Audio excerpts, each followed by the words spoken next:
Eu amava atividades ao ar livre e estávamos nos divertindo, estávamos pescando, mas também tínhamos o que chamávamos de brinquedo do lago. Meu cunhado nos girava, caímos na água e voltávamos para o barco. Tudo estava normal até ouvirmos meu cunhado gritar para sair do barco, estava afundando. Olhei para baixo e a corda de reboque estava enrolada na minha perna. Meu cunhado não conseguia me ver por causa do barco. Ouvi os motores começarem e pensei, isso vai doer. No próximo momento estou sendo arrastado debaixo d'água, engolindo água o tempo todo. Eu sabia que ia morrer. Enquanto pensava nisso, me separei do meu corpo. E imediatamente atravessei essa espécie de véu de plástico. Era como se eu soubesse que estava na eternidade.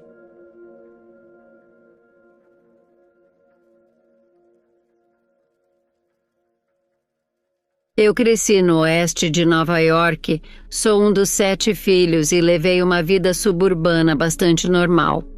Não tinha muitos amigos próximos até começar a praticar esportes no ensino médio e perceber que essa parte social pode ser divertida.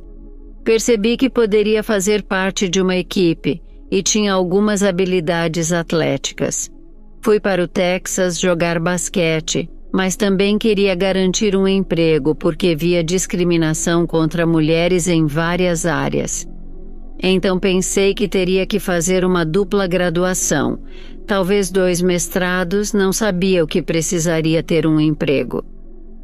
Então, depois da faculdade, comecei a trabalhar e estudar para meu mestrado. Tenho um mestrado em Educação Física e outro em Medicina Oriental e Acupuntura.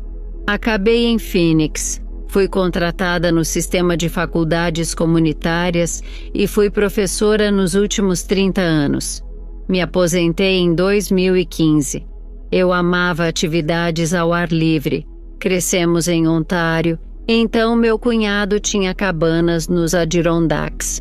Era nossa semana na cabana e sempre nos divertíamos muito. Pescávamos, praticávamos esqui aquático, mas também tínhamos o brinquedo do lago.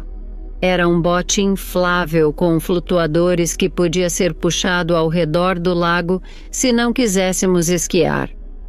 Fazíamos isso há vários anos, e esse ano estava tudo normal. Era 1998. Saímos cedo para pescar pela manhã e queríamos aproveitar o brinquedo inflável no lago antes do almoço. Meu cunhado, seu sobrinho, o bebê do sobrinho e minha irmã mais velha entraram no barco. Eu e minha irmã íamos entrar no brinquedo inflável do lago. O brinquedo é rebocado por uma corda e meu cunhado nos girava ao redor. Estávamos rindo, caímos na água, voltamos para o barco e repetimos. Tudo estava normal na minha vida, até que não estava mais. No barco dele, há um dispositivo que ele encaixa na parte inferior para que a água nunca entre no barco. É impossível. Então, acabamos de cair na água e voltamos para o barco. Minha irmã estava atrás de mim na boia e eu estava na boia, sendo puxada para fora. Minha irmã estava soltando a corda e de repente ouvimos meu cunhado gritar para sairmos do barco, pois ele estava afundando. Afundando? Isso é impossível, mas olhei para trás e minha irmã jogou a corda de reboque para a esquerda. São feitas de nylon. Elas flutuam na água. Então estávamos indo para a água e, quando olhei para a direita, vi a corda de reboque enrolada na minha perna. Eu disse que era impossível. Será que era uma ilusão de ótica? Estava enrolada na minha perna e meu cunhado não conseguia me ver porque o barco estava no caminho. De repente, os motores ligaram. Eram 2 motores potentes. Eu pensei, isso vai doer. E ele partiu. No próximo momento, percebi que a corda estava se esticando com o barco e estrangulando minha perna até o osso. Houve uma explosão de dor na minha cabeça, pensei, meu Deus, isso realmente está doendo. Em seguida, fui arrastada debaixo d'água. Era o barco, O motor, eu e minha irmã atrás. Ela disse que estava assistindo o marido matar minha irmã, pois sabia que eles estavam voltados para a costa e essa era a prioridade deles antes que o barco afundasse, e havia um bebê a bordo. Eu estava sendo afogada. No próximo momento eu pensei, toda essa educação universitária e eu não consigo sair dessa. Comecei imediatamente a engolir água devido à potência do barco. Engoli água o tempo todo. Sabia que ia morrer. Não havia paz nisso, mas também não havia sentido em ficar com raiva. Era simplesmente isso. Eu sabia. Tinha a certeza de que não havia nada que eu pudesse fazer. Desde que estava lá, pensei: onde eles vão fazer o funeral? Será em Arizona ou em Nova York? Como eles vão fazer isso? Enquanto pensava nisso, me separei do meu corpo. Imediatamente passei por uma espécie de véu como o plástico filme. Era muito fino. Ao atravessar pensei, estou morta. Uau, eu trouxe minha consciência comigo, legal. Em seguida percebi, meu Deus, há uma diferença entre tempo e não tempo. Eu sabia que estava na eternidade. Comecei a vibrar e era como se cada célula, trilhões delas, parecessem um rosto feliz, todas rindo. Eu olhei para baixo e perguntei, o que vocês estão fazendo? E ouvi as células do meu corpo dizendo, ele está vindo, ele está vindo. Perguntei, quem está vindo? E enquanto olhava em câmera lenta para cima, percebi algo se aproximando. Pensei, meu Deus é o Criador do universo. Então entendi por que minhas células estavam animadas. Era tão empolgante. Fiquei cara a cara com o Criador do universo. Ele não tinha um rosto, não tinha um pronome, não era ele, não era ela, não era isso ou aquilo. Era o Criador do universo. Tudo o que posso descrever é que parecia a aurora boreal. Era essa entidade elétrica de cores diferentes e ondulantes. Eu não sei como a maioria das pessoas experimentam a telepatia, mas esta foi minha primeira experiência. Sabe quando você vai ao banco e coloca seu dinheiro naquele tubo que vai para o caixa? Era como isso. Era um tubo de conhecimento que era enviado para o seu cérebro desta forma, e quando chegava ao seu cérebro se abria. Eu pensava, meu Deus, isso é realmente legal. E enquanto eu tinha um pensamento, o Criador do universo tinha exatamente o mesmo pensamento. E eu ouvi de volta, eu sou o Criador do universo. E eu pensei, meu Deus, você sabe de tudo. E ouvi de volta, eu sei de tudo. Foi uma conversa linda, eu sabia que estava diante do Criador do universo. E comecei a ver a grandeza do que realmente significa ser eterno. Sabe, quando as pessoas falam sobre multidimensionalidade e pensei, isso é simplesmente incrível. Comecei a olhar para trás para a Terra pensando, espero que fiquem bem comigo estando morta e afogada. Enquanto eu começava a olhar para trás, ouvi essa entidade telepática dizer, não se preocupe. Assim que ouvi isso e me virei, tudo na Terra desapareceu. Todas as pessoas em 3D que eu conhecia apenas deixaram de existir para mim, porque estava tão focada no momento presente do que estava acontecendo ali. Eu disse, você sabe de tudo. E então Deus me disse, eu sei até o número de grãos de areia em uma praia na Nova Zelândia. Por que Deus diria isso de todas as coisas que ele poderia ter escolhido? Mas no próximo momento fui lançado até a Nova Zelândia, em uma praia, e meu olho estava bem próximo a um grão de areia, e imediatamente soube quantos grãos de areia havia naquela praia. E então voltei para perto de Deus e fiquei simplesmente maravilhado com isso. E ele disse que sabia até o número de cabelos na sua cabeça. E eu estava recebendo informações através dessa telepatia, através da minha cabeça. Foi como se do nada o conceito de amor se tornasse palpável e estivesse percorrendo todo o meu corpo. Eu não tinha um corpo, mas era como se tivesse, e eu estava lá pensando: ah, agora eu entendo o amor e a felicidade. E o Criador do Universo me chamou pelo meu nome. Meu nome não é Donna, é um nome que Deus me conhecia há milênios. Eu estava nesse espaço que eu nunca queria deixar. Eu estava me movendo pelo universo e recebendo conhecimento sobre como tudo funciona. E meio que paramos, pelo menos parecia, e ouço Deus dizer: então, Donna, o que você gostaria de fazer aqui? Eu nunca pensei que diria isso em 1 milhão de anos, sabe? Você pode dizer: bem, quando eu morrer, vou perguntar isso a Deus. Mas isso não aconteceu. Então, olhei para Deus e disse: bem, Deus, como você me fez, eu deixo a escolha para você. Assim que isso aconteceu, percebi imediatamente o que havia acabado de fazer. Eu dei minha escolha. E essa foi minha escolha. Tive que dar a escolha para Deus. Assim que percebi o que tinha feito e não pude desfazer, eu disse: ah, eu acabei de jurar na frente de Deus. E olha, ele tem que ir. Enquanto esperava a resposta de Deus, ouvi isso, não faço ideia, mas foi como se dissesse: quando você voltar, contará às pessoas como a escolha é importante em suas vidas.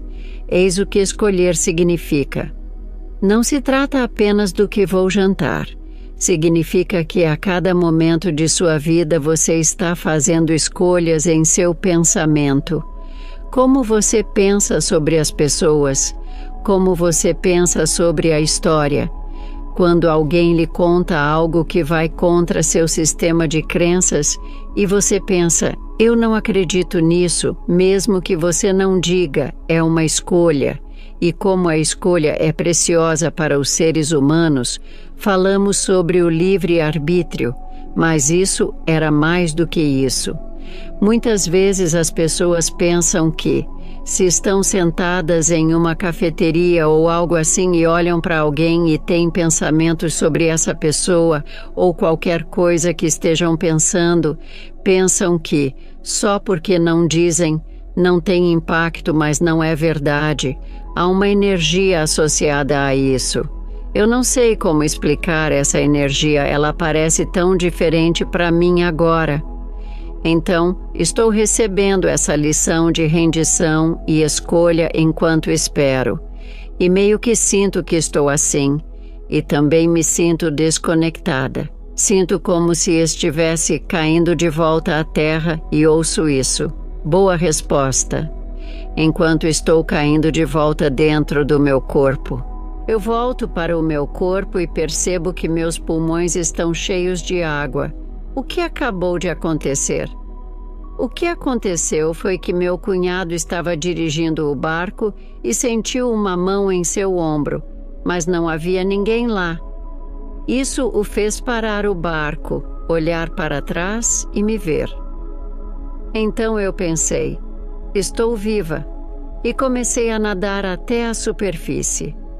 Coloquei minhas mãos assim, senti mãos humanas sob minhas axilas, pensei que era minha irmã, olhei para baixo, olhei para a corda e pensei: não tem como eles tirarem essa corda da minha perna. Assim que disse isso, a corda se soltou. Cheguei ao topo e não havia ninguém lá. E senti como se estivessem batendo nas minhas costas, como se eu tivesse engolido galões de água. Minha irmã deve ter parecido a supermulher nadando pelo lago para chegar até mim. Eu olhei para baixo na minha perna e falei: meu Deus, está em pedaços. Então, eu meio que segurava minha perna enquanto minha irmã nadava até mim gritando: não olhe para a minha perna, não olhe para a minha perna. Mas o que ela faz? Ela olha para a minha perna e começa a gritar. Comecei a dizer a ela o que fazer, como fazer os primeiros socorros. Sabe, tipo, vou entrar em choque, então faça isso. Certifique-se de que minhas pernas estão para cima, mas segure minha perna e faça tudo isso. Meu cunhado trouxe outro barco. Mas ele não estava com pressa porque não sabia o que havia acontecido no lago. Mas quando ele chegou com o outro barco, eu fiz a mesma coisa. Não olhe para minha perna. E ele olhou para minha perna e ia tentar me colocar no barco. Mas eu disse: não, se você me colocar no barco, minha perna vai cair, então apenas me puxe de volta. É só isso que quero que vocês façam. E foi o que fizemos. Voltamos para o cais, a ambulância chegou e eles começaram a me dar eletrólitos e me tratar. O lago estava cheio de giardia, então eu tinha engolido tudo isso. Quando cheguei ao hospital, eles estavam preocupados com o inchaço na minha perna e com a quantidade de água que eu havia ingerido, então foi antibióticos perna e comprimidos para a dor. Eu só fiquei na sala de emergência. Basicamente disseram para voltar para a cabana. Meu cunhado dirigiu de volta para a cabana e eu apenas coloquei gelo e tomei antibióticos. Foi isso que me disseram. Todo o evento foi miraculoso. O fato de o barco estar afundando quando a água não podia entrar, a corda de reboque que não deveria afundar e como ela se enrolou na minha perna, como saiu da minha perna. Isso foi uma série de coisas impossíveis. Passei muito tempo pensando: como isso aconteceu? Como cheguei lá? No primeiro ano, contei apenas ao meu círculo de amigos, nem mesmo para membros da minha família. Eu não sabia o que realmente havia acontecido. Não sabia que havia algo chamado experiência de quase morte. Não sabia que existiam grupos sobre isso. Não sabia que havia alguém com quem eu pudesse falar sobre isso. Então eu continuava falando com o outro lado.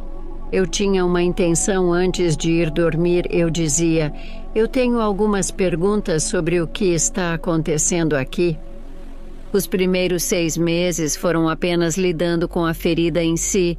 Eu não tinha sensibilidade na panturrilha, nos dedos dos pés. Eu arrastava minha perna, o que não era realmente bom. Eu sou professora. Estou acostumada a andar pela minha sala de aula e tive que apenas sentar lá porque não queria que meus alunos me vissem arrastando minha perna na sala de aula. Eu tenho uma clínica de acupuntura, eu vou para lá depois que dou aula e no caminho tem um banco. Certa vez eu entrei para fazer o depósito do dia. Escrevi como queria que fosse cuidado o meu negócio. Então, entro no banco. Tudo está calmo e silencioso. Tinha uma fila atrás de mim e eu com um pedaço de papel entrego para a atendente. Do nada, meus nervos começam a regenerar. É uma explosão de dor. Não dá para não gritar? Então, enquanto estou falando com a atendente, eu dei um grito. E a atendente pensou que eu estava assaltando o banco. Então ela também grita. E todo mundo no banco cai no chão ou pega o celular para chamar a polícia. Eu falo: não, é só a minha perna. Estou tentando levantar minhas calças para mostrar os curativos. E a atendente, ela não está roubando o banco. Então tive que explicar isso para a polícia.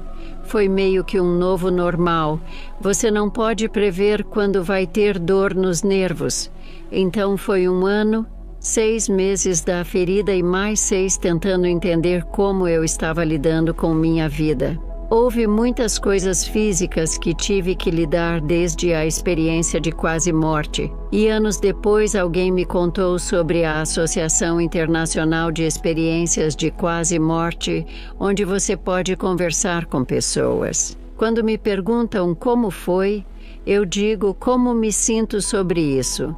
Foi uma morte personalizada. Cada um de nós tem uma morte personalizada porque Deus conhece você tão bem até o último grau. Isso destruiu toda a minha crença que cresci acreditando. Levei anos para tentar assimilar essa espiritualidade. Foi como se alguém dissesse: é assim que Deus trabalha. Mas não foi isso que eu vi, não foi isso que ouvi. Mudou minha vida, mudou tudo. Eu penso em tudo tão diferente a cada momento. Eu amei profundamente aqui, sei o que é esse amor, e é a força mais poderosa na Terra. O amor lá é um amor puro, e não significa que você não possa ter amor puro aqui. É muito difícil. Alguns dos conceitos, o amor de um marido, de uma esposa, de um filho, ou ver o nascimento do seu filho, e você pensa que é tão maravilhoso ou que não pode ficar melhor, é 100 vezes melhor. Acho que é um amor que não consigo explicar. Você teria que experimentar. Então, para todas as pessoas que acham que é apenas algo do seu cérebro, como você explica isso? Como você explica para mim? Porque eu conheço o amor aqui e conheço o amor lá. Cada célula, cada parte de você que faz você ser quem é banhada nesse puro êxtase de segurança e amor, e você nunca quer sair desse lugar.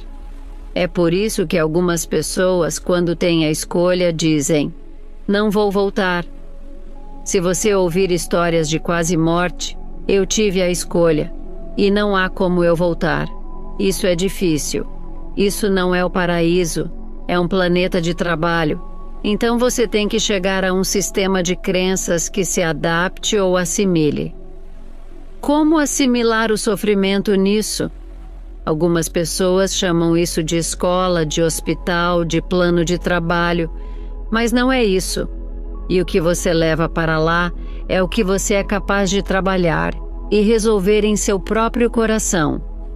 Você leva seu coração para lá, você leva a essência do seu coração e o amor. Se eu tivesse um conselho, seria: esteja ciente de cada momento.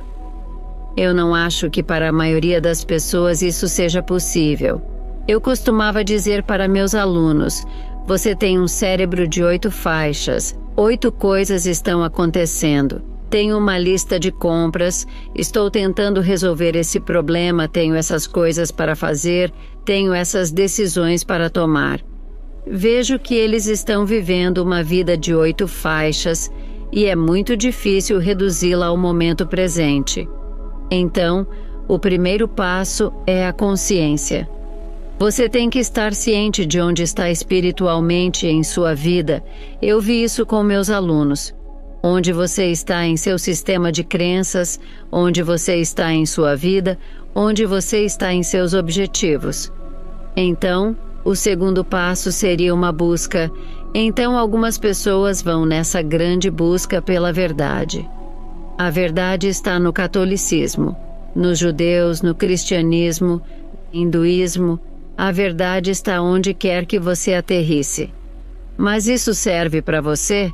Com o tempo você começa a assimilar outras informações. Estamos nessa jornada de educação, nessa jornada de vida, nessa jornada de trabalho. Eu digo às pessoas: você é um ser humano.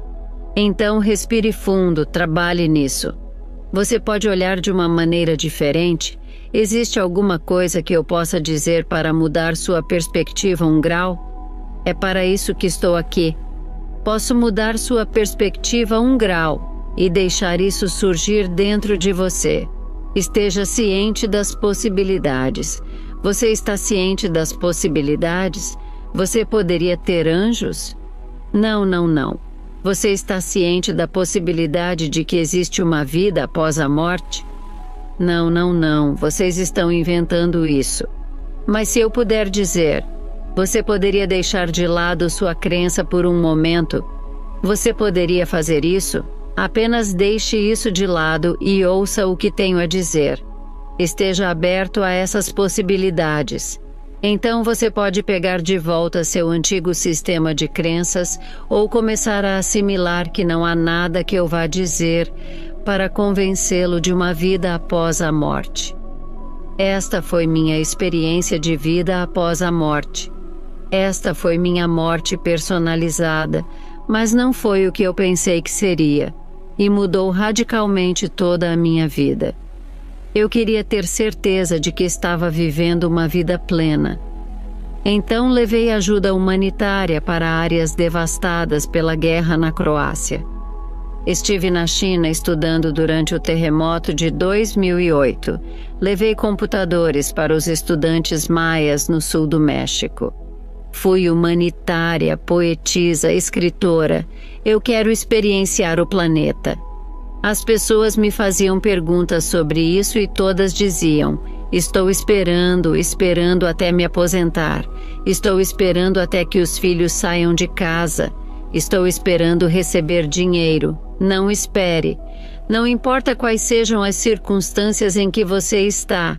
Entendo que você não pode simplesmente largar tudo e fazer as coisas. Entendo isso. Mas você nunca deve dizer para si mesmo: vou esperar. Eu tenho um podcast. Estou aprendendo a trabalhar com prata e ouro porque quero experimentar isso. Nada disso está no outro lado. Nada disso, sabe? Isso está aqui. Então, me deixa organizar minha casa para que eu tenha salas, minha sala de podcast, minha sala de música. Tenho essas salas diferentes e simplesmente aproveito isso.